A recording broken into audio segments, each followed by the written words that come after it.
Medical experts आशंका जता रहे हैं कि कोरोना की तीसरी लहर ज्यादा खतरनाक होगी और इसमें बच्चे ज्यादा प्रभावित हो सकते हैं, जिसे देखते हुए इंदौर जिला प्रशासन ने बच्चों के डॉक्टरों के साथ बैठक कर टीम गठित की है।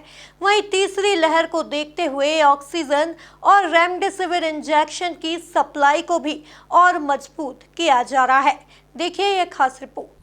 सरकार और प्रशासन ने तीसरी लहर को देखते हुए तैयारियां शुरू कर दी हैं।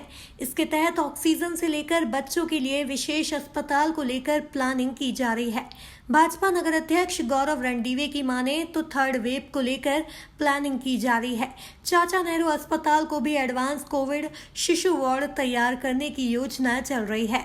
हमने भी पत्र पत्रिकाओं के माध्यम से और एक्सपर्ट्स की जो कमेंट्स है, चूँकि आने वाले समय पे सारे ही लोग लगभग वैक्सीनेट हो जाएंगे और जो वैक्सीनेट नहीं होंगे वो छोटे बच्चे रहेंगे, तो ऐसी आशंका जाहिर की जा रही है कि थर्ड वेव उन पे बहुत असर करने वाली है।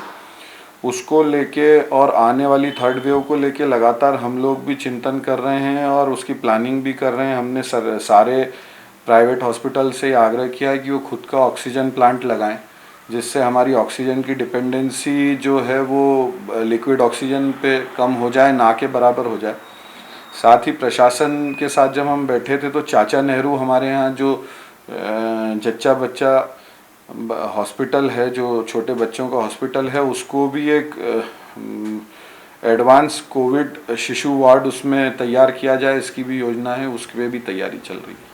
कलेक्टर मनीष सिंह के मुताबिक ऑक्सीजन को लेकर किसी प्रकार की दिक्कत नहीं है। समय पर ऑक्सीजन की व्यवस्था हो रही है। रेमडेसिविर इंजेक्शन की 60% रिक्वायरमेंट की कमी आई है। ऑक्सीजन को लेकर के पूरी तरह से कंफर्टेबल पोजीशन है और न केवल इंदौर जिले में है, पूरे स्टेट में है।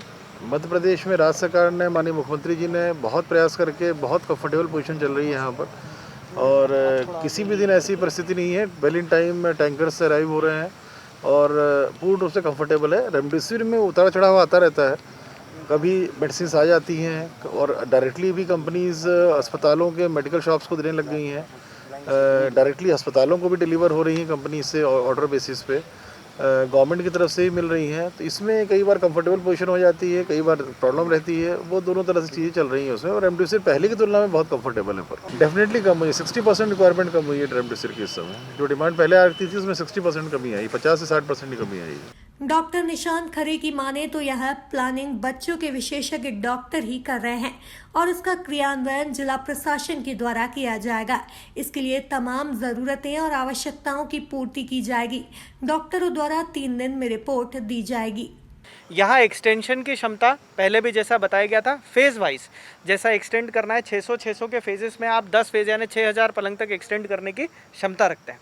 लेकिन अभी आप सब ने भी अनुभव करा होगा कि थोड़ी स्थिरता पेशेंट्स में, जो स्थानीय जिले के अंदर के मरीज हैं उनमें आई है, और एक बड़ा नेटवर्क सीसीसी का चूँकि नीचे भी क्रिएट हुआ है, तो ये तो हमको कॉल उसी समय लेना पड़ेगा कि कितने एक्सटेंशन की ज़रूरत होगी। जो बच्चों के डॉक्टर के प्रमुख लोग हैं, जो प्रमुख इंडियन एकेडमी ऑफ पीडियाट्रिशियंस होती है, आईएपी के जो लोग होते हैं, चाचा नेहरू हॉस्पिटल से लोग हैं, सीएमएचओ में पीसी सेठी से लोग हैं, ऐसे जो बच्चों को ट्रीट करने वाले 15-20 लोग होते हैं, उनकी आज ही बैठक संपन्न हुई है।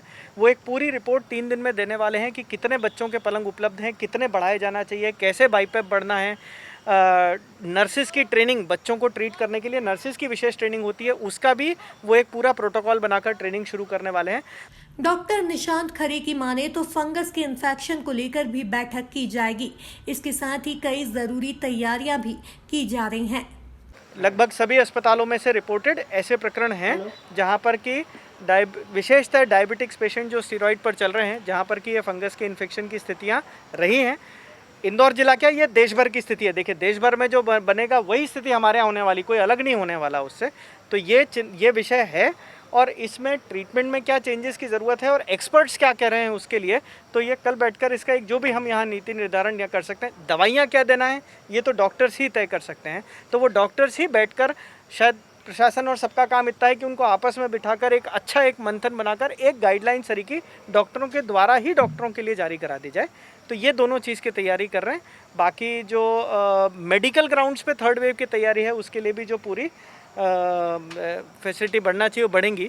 देखा जाए तो कोरोना की तीसरी लहर की आशंका के चलते इंदौर जिला प्रशासन और जनप्रतिनिधि अभी से कई प्रकार की व्यवस्थाओं को करने में जुट गए हैं। Bureau report, MP news Indore.